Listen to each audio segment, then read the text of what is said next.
España ya tiene un submarino científico de construcción propia. El Ictineu nace tras 9 años de proyecto y ha recibido el aplauso internacional por sus baterías de ion litio polímero.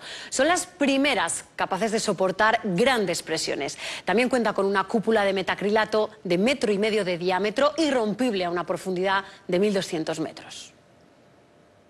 Hay que imaginarse la cabina de este submarino lleno de paneles como este.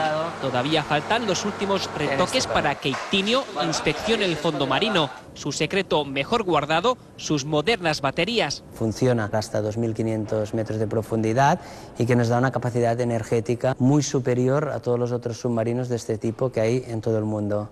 Una cúpula como esta, la más grande del mundo, preparada para resistir la presión a 1.200 metros bajo el agua, no podía pasar desapercibida para el jefe de los ingenieros, de James Cameron. Se entusiasmó con el proyecto y nos dijo que a James seguro que le encantaría el diseño, ¿no? Si el director de Titanic bajó en su propio submarino hasta los 11.000 metros de la fosa de las Marianas, esta primavera Ictineu se convertirá en la sensación del Mediterráneo, y todo gracias, en parte, a pequeños mecenas. A partir de 50 euros el nombre del patrocinador sale en el carenado del submarino. Además de participar con sus donativos en la construcción del primer submarino científico de España, los colaboradores entran en el sorteo de 2 inmersiones.